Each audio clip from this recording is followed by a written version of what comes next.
With you or without you, and we're talking about the Congress. The president vows to act alone if needed to implement his agenda. But does President Obama's threat to issue more executive orders show that his goal of ending partisan politics is really not succeeding?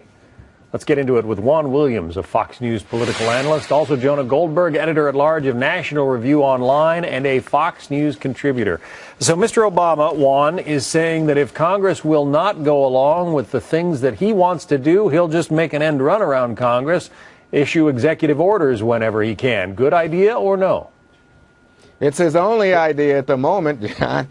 He's a frustrated man, and I was actually worried that yesterday he would come out and be pretty resigned about the difficulty in dealing with an unpopular Congress and attack that Congress. But I don't think that's what he did. I think he benefited from the idea that there are such low expectations for what he can do given the congressional intransigence, especially among the Tea Party Republicans in the House, and simply said, here are some steps that I want to take, things that we can do. The only real direct threat was to say he would veto any effort to place further sanctions on Iran at this moment. Yeah, Juan, let me stick with you for just a second because, you know, unpopular Congress, yes, but each of its members has been duly elected just as he has, and they all have ideas and constituents to serve. Why not, you know, try to bridge some of these differences and work together?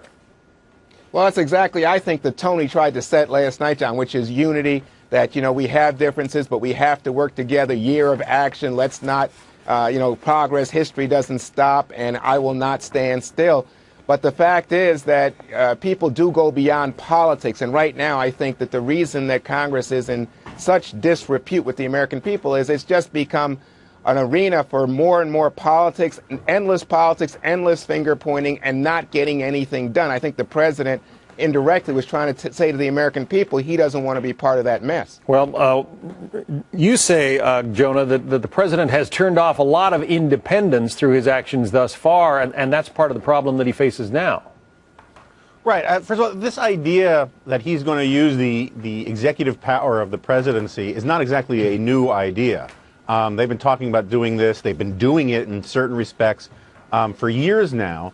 So in some ways, all they're doing now is it shows you the paucity of ideas and a paucity of an agenda, that this is what they're falling back on, is to simply brag that the president has the power to do these small ball things unilaterally.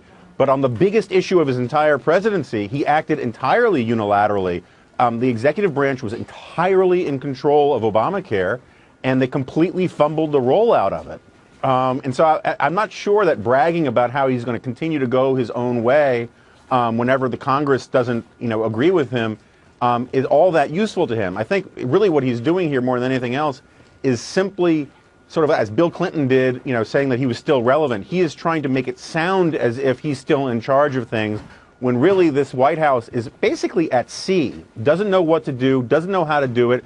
In last Sunday's Washington Post, they had a White House aide explaining that now that the election is over, they really don't know how to craft an agenda without doing it in opposition to Republicans. That's who they see themselves as, is simply the people stopping the barbarian Republicans. Well, we are going to continue to watch, obviously, as the president tries to implement some of these things that he talked about last night. Jonah Goldberg, Juan Williams, good to have you on. Thanks for sharing your thoughts. You're welcome, Thank you. Jim.